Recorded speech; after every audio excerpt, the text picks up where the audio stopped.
They like it here, shaded from the sun, drinking Gatorade in the dugout among the solitude of brothers. After one strikes out or misses a ball, angry fathers climb the gated fence that separates spectators from players and curse. All night, only the male crickets chirp, nocturnal and cold-blooded. They take on the temperature of their surroundings. They run the tip of one wing along the teeth at the bottom of the other, their wings up and open like acoustical sails, the sound relentless and unending. Sonnet for the Misbegotten.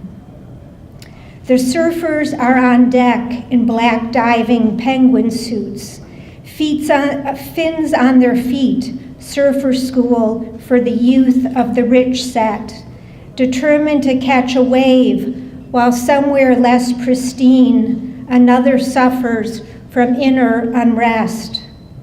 Look, the anorexics are frantically speed-walking the beach, pumping 3-pound weights, ignoring the scenic ocean view.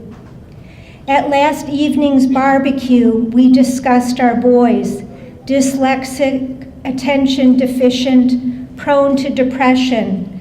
How will we get through? A sandpiper, regal in white and gray, pecking frantically in the sand, observes me, creature from another world, on my deck chair. And I had the sort of terrible experience that many of you may have had of having to clean out the childhood home I grew up in, that my mother lived in for 50 years once she became ill, and the tables turned and I became her guardian. And these next two poems are about that experience. The Guardians. All day we packed boxes. We read birth and death certificates, the yellow telegrams that announced our births, the cards of congratulations and condolences, the deeds and debts, love letters, valentines with a heart ripped out, the obituaries. We opened the divorce decree, a terrible document of division and subtraction. We leafed through scrapbooks, corsages, matchbooks, programs to the ballet, racetrack, theater, joy and frivolity parceled in one volume, painstakingly arranged, preserved, and pasted with crusted glue. We sat in the room in which the beloved had departed. We remembered her yellow hair and her mind free of paradox. We sat together side by side on the empty floor and did not speak. There were no words between us other than the essence of the words from the correspondences, our inheritance, plain speak, bereft of poetry.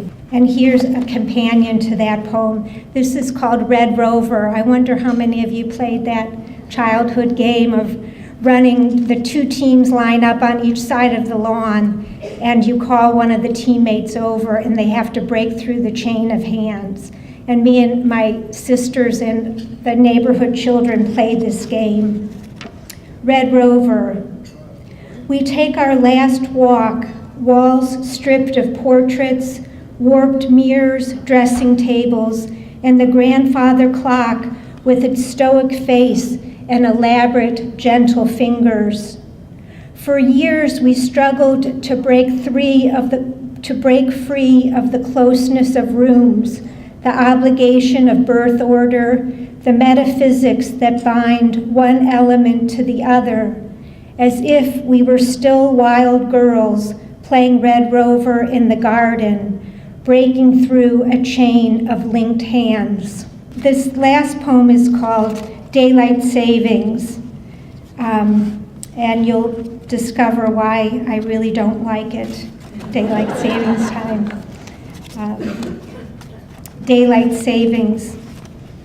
There was the hour when, raging with fever, they thrashed, the hour when they called out in fright, the hour when they fell asleep against our bodies, the hour when without us they might die, the hour before school and the hour after, the hour when we buttered their toast and made them meals from the 4 important food groups. What else could we do to ensure they get stronger and grow? There was the hour when we were spectators at a recital, baseball game, when they debuted in the school play. There was the silent hour in the car when they were angry, the hour when they broke curfew, the hour when we waited for the turn of the lock, knowing they were safe and we could finally close our eyes and sleep. The hour when they were hurt or betrayed and there was nothing we could do to ease the pain.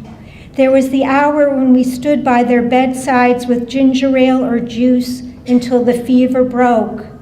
The hour when we lost our temper and the hour we were filled with regret. The hour when we slapped their cheeks and held our hand in wonder. The hour when we wished for more.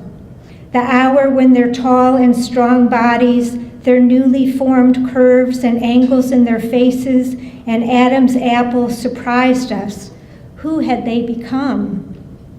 Hours when we waited and waited, when we rushed home from the office or sat in their teacher's classroom awaiting the report of where they had stumbled and where they had excelled.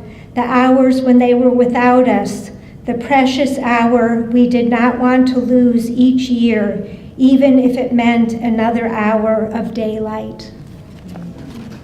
Thank you very much.